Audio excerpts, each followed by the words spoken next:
Hey guys, what is going on? Jurgen from ZurGrinoSports here with the December 21st edition of Raw review. Like I said in the TLC review, you guys said you wanted some reviews, so we're doing reviews. We're doing the weekly shows, and we are doing pay-per-views. We're not doing NXT because I live in Canada, and I don't think they show it here still. I think it's still on the network, but that is besides the point because we are here to talk about Raw from December 21st, 2020. Overall, it was an okay show in my opinion. We started it off with a Charlotte promo where she came out and she was like, "Yo, it's been 6 months. Last time I walked in the Thunderdome, I was champion. You know what I'm saying? Or the first time I walked in the Thunderdome, I was champion." And when a friend of mine needed some help and there was something in it for me, when a good friend of mine asks for my help, I come through. And she was really putting over how Asuka was her friend in a very clearly fake manner. So I think maybe it's just because Charlotte was speaking differently than she used to speak in her promos. Maybe that's what it is, and it's got me kind of confused. But to me, it looks like they're teasing right from the get-go the Charlotte heel turn onto Asuka, which will eventually lead to what I'm speculating to be Asuka and Charlotte for the women's title at WrestleMania. Speaking of the women's title, Asuka comes out, cuts a promo about how Nia and Shayna weren't ready for Asuka and weren't ready for Charlotte. Charlotte then turns to Asuka and says, "Hey, yo, friend to friend, what about that women's championship?" And then Nia and Shayna's music come in, cut them off, they come down. Asuka was just vibing, by the way, in the promo. I fucking love Asuka. She's incredible. Nia called Charlotte a robot, and Charlotte showed some actual fucking charisma for once and personality by responding with mocking, like, "Oh, I sound like a robot? Okay, how's this? I beat your ass last night," kind of thing. So that was pretty cool. Then Shayna talked about how they're going to give out seasons beatings because Christmas is this week and whatever. It wasn't that great of a promo from Nia and Shayna. And then Mandy and Dana interrupt, and their promo was kind of shit to me. They delivered it with enough confidence to make it not entirely shit, but just the writing wasn't that great. Mandy came out and was like, "Yo, Dana, is there something different about you?" And Dana's like, "Nah, I'm the same." "What about you, Mandy?" She's like, "Nah, I'm the same." And they're like, "Oh yeah, no, we are the same as last week. You know who is different from last week? Nia and Shayna, because they don't got that titles around their waist, so that means get out the way." It wasn't great. But yeah, this led into Mandy and Dana versus Nia and Shayna in a tag team match. Asuka and Charlotte were on commentary. Asuka was just like a cheerleader kind of thing on commentary. She was like cheering when Mandy and Dana had some momentum, and then she was like acting worried and scared when they weren't. And then Charlotte was putting over how she was gone for 6 months. If she was coming back, it was going to be for something big, so she won the tag titles, and she was putting over how good of friends her and Asuka are, how they're building chemistry, all that stuff. And that was all right. Shayna countered a pin, like one of those stack pins where you put your whole weight on their legs and pin them. She kicked out of that and then into the Kirifuda clutch. I don't know what it's called, brother. Whatever. Her submission move to win. I think she submitted Dana, but I can't remember and I didn't write it down. But post-match, Dana and Mandy drop kick Shayna and Nia out of the ring, even though they're the faces. So it's like, yo, get your heat back, but they don't need heat. They're baby faces. I don't know. It doesn't really matter. They had a wardrobe segment, a mandatory wardrobe change thing backstage with Hurt Business and a backstage personnel wearing a new New Day shirt. Bobby Lashley rips that shit off, and then they dress him with a Hurt Business shirt, which was pretty cool. Then you had the Champions edition of the VIP Lounge, where they're cutting a promo. Shelton starts to cut a promo, and Cedric cuts him off mid-promo, bigging himself up. He calls him Prime Alexander, and he says how Hurt Business is doing some good shit. you have Shelton and Lashley doing a good job, in my opinion, of selling being, annoyed at Cedric, but like they'll put up with it kind of thing. Like, because whenever he does something, they're like, oh my God, you're doing this shit again. And then they'll just kind of like let it slide kind of thing because it's working, I guess. So they're still teasing that Cedric thing. But they still got the slow burn on it. MVP set up a photo shoot to commemorate and, solidify and cement that moment in history forever. And they set up for a photo shoot. They got a camera person. The camera that's shooting the show then pans out and you see R-Truth behind them outside of the ring, kind of on the turnbuckle, I think, holding his 24/7 championship in the background, kind of photobombing them. Then all the jobbers come out, chase them around the ring. There's Christmas trees on the entrance ramp. They run through those, blah, blah, blah, blah, blah. They run to the back.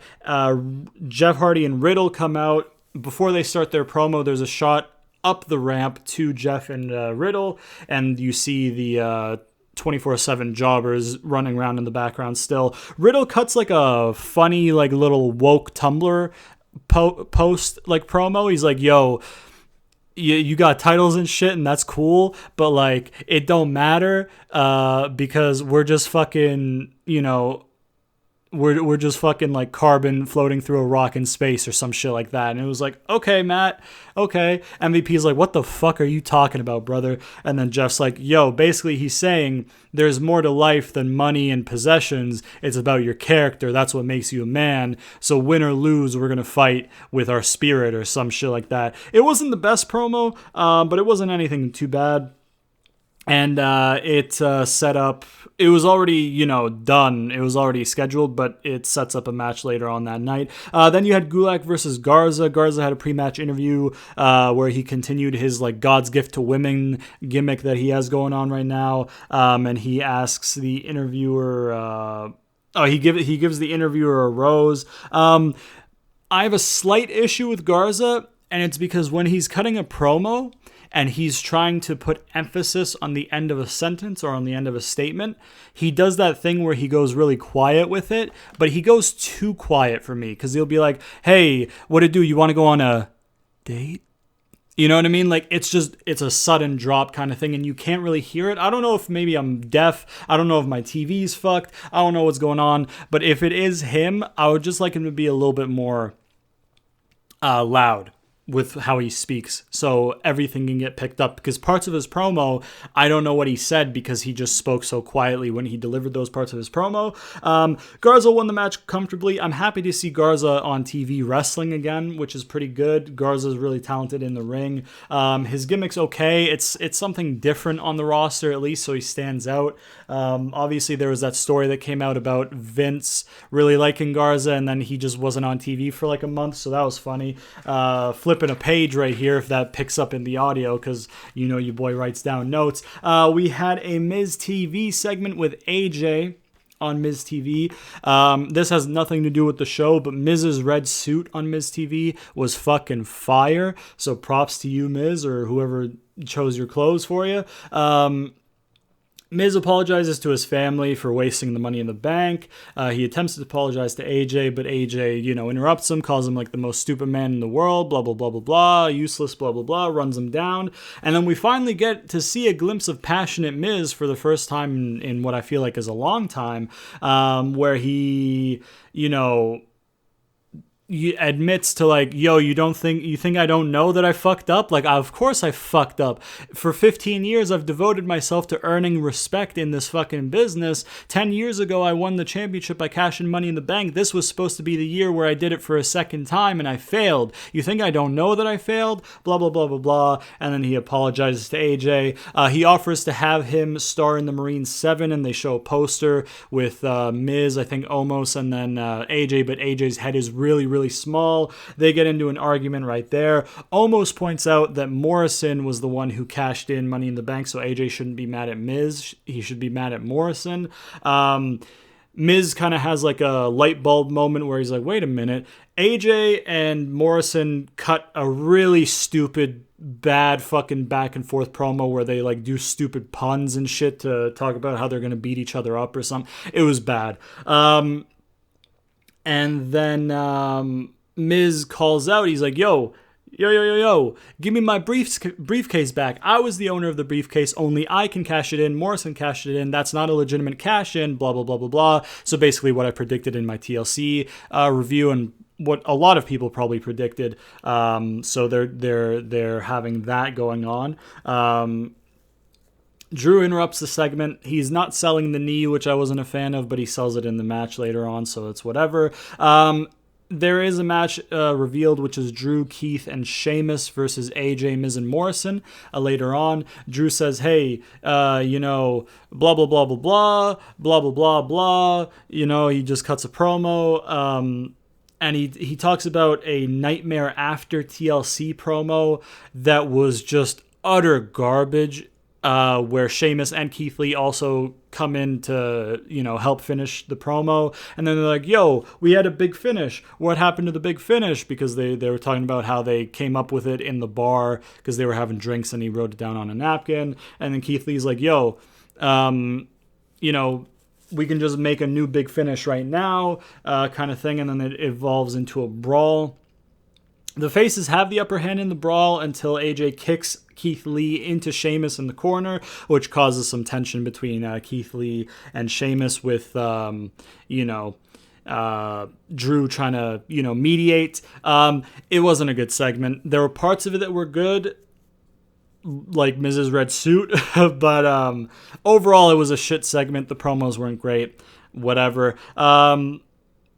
After the commercial, they have Sheamus and Keith Lee arguing backstage. Drew comes in. He's like, yo, Sheamus, cool off. It was an accident. Yo, Keith Lee, he gets heated when shit like this happens, but trust him. He's going to help us in the match. Just imagine that anger towards the opponent. He's cool. Don't worry about it. I'll calm him down. Blah, blah, blah, blah, blah. Mediating the shit. Then we had Ricochet versus T-Bar. T-Bar looks fucking stupid as fuck, standing stiff as a board in the middle of the ring, waiting for Ricochet to come down. The Retribution entrance nearly gives me a goddamn stroke every time it happens, so fuck you, Kevin Dunn, fuck off. During the match, there's a moment where T-Bar has some offense, and Ricochet's like on the ropes, on the bottom rope, pointing to the outside. Ali's like, yo, hold on a second, T-Bar. Stop thinking with your heart, Ricochet. Think with your head. You belong with us.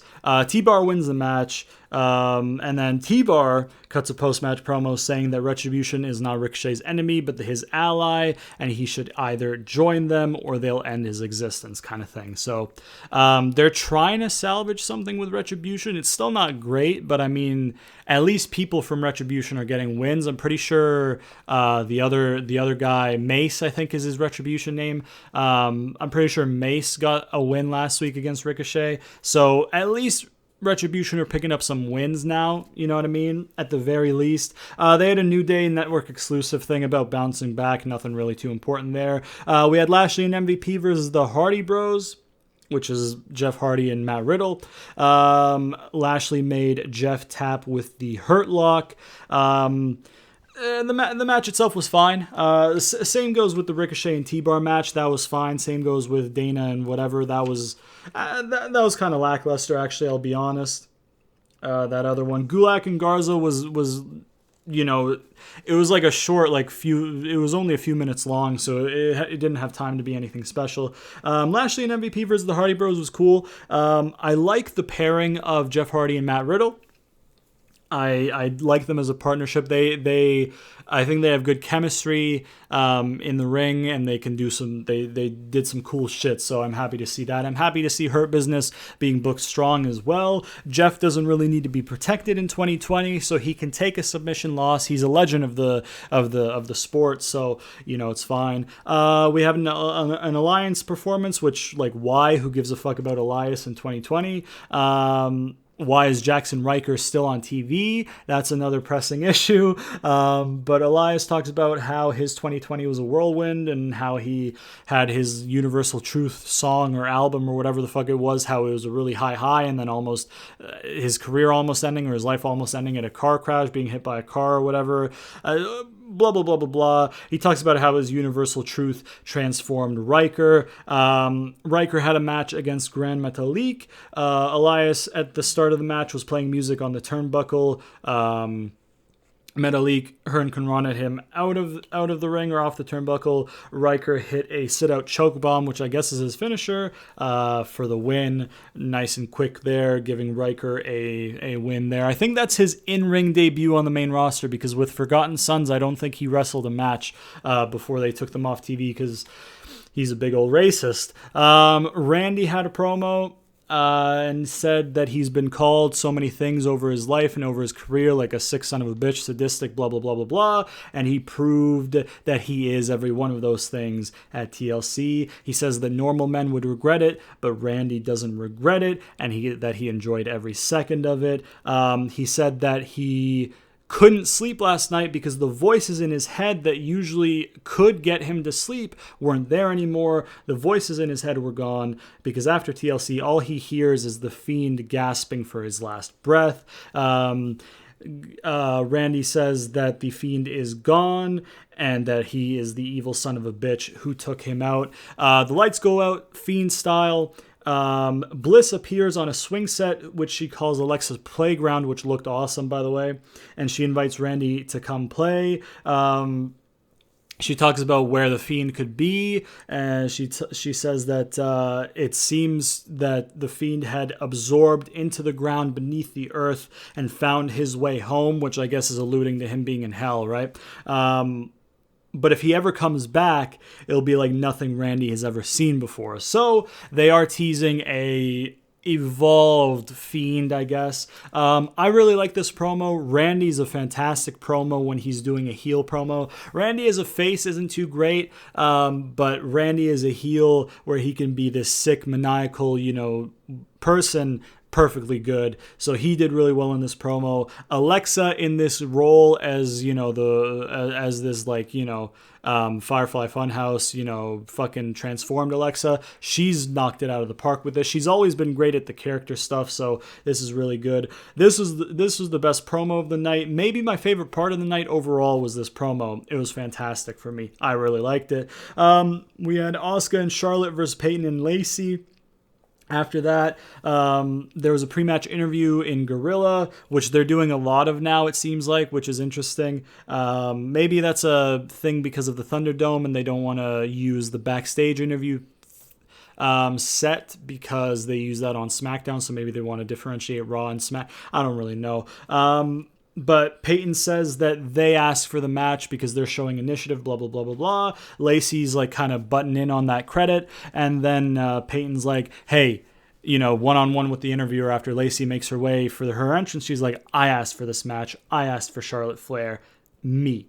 Peyton and Lacy had, cohesion issues.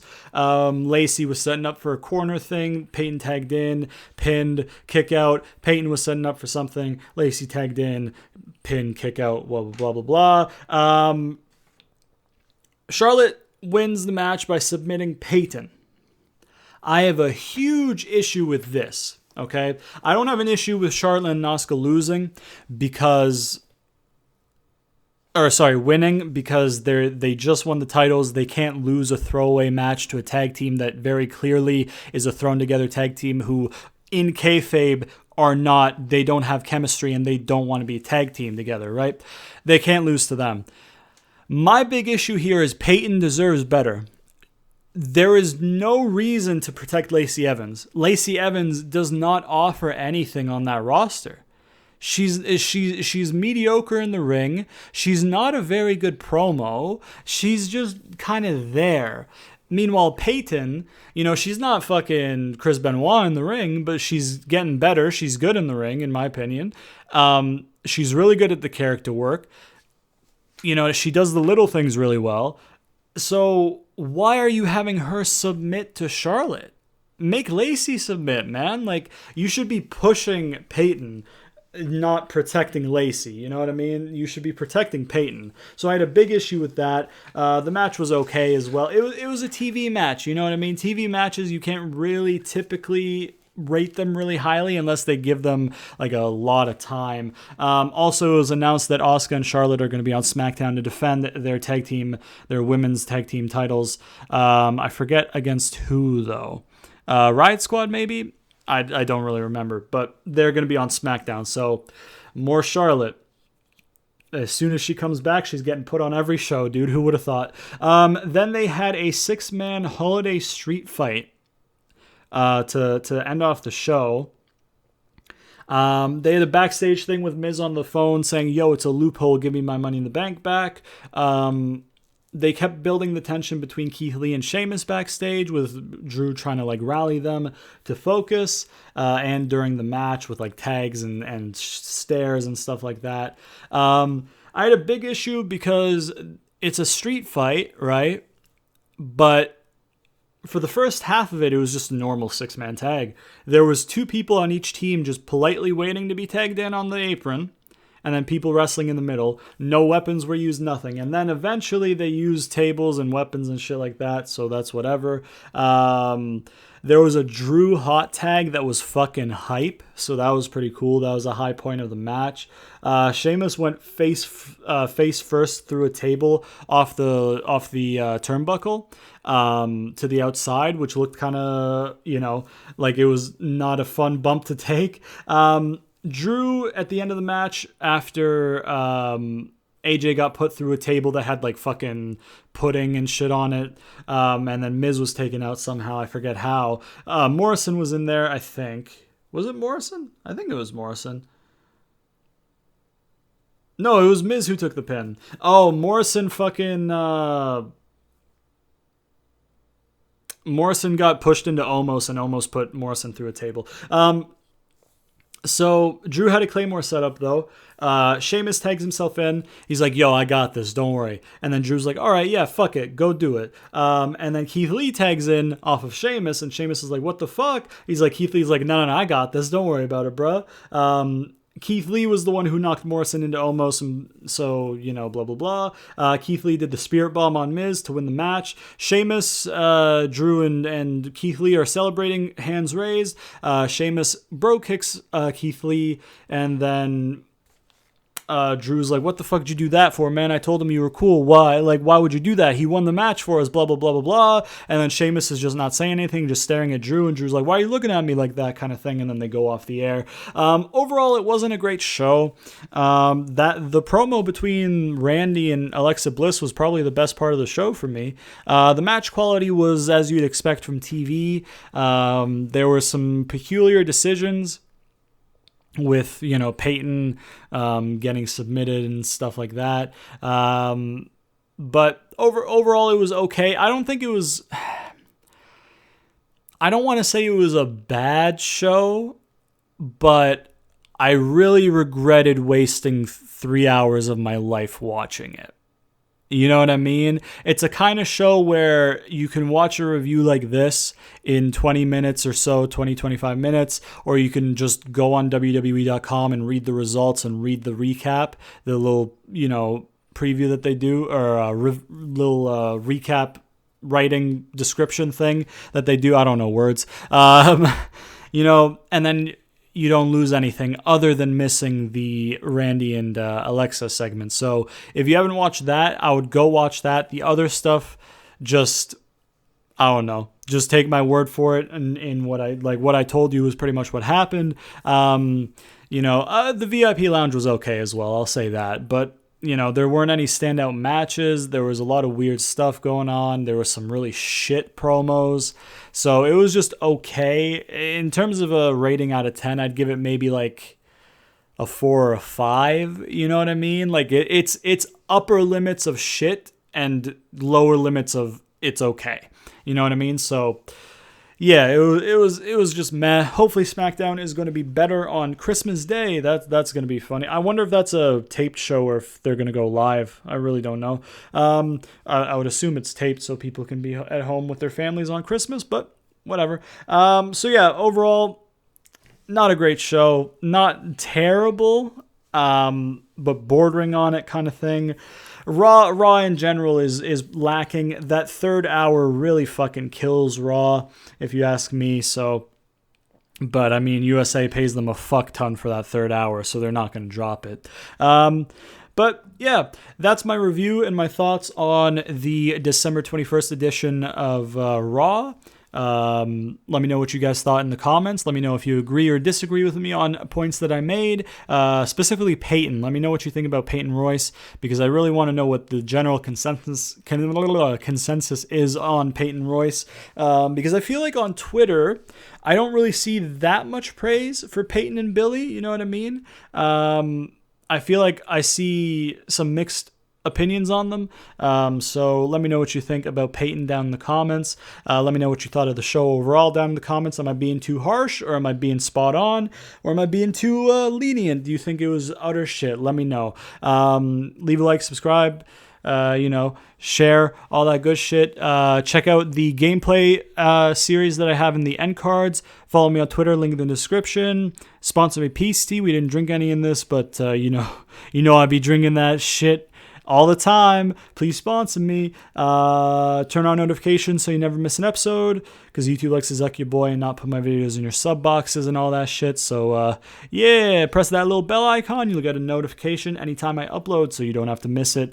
And if you guys enjoy the video, please leave a like, subscribe, share to all your friends, comment down below, all that good shit. And I will see you guys next time.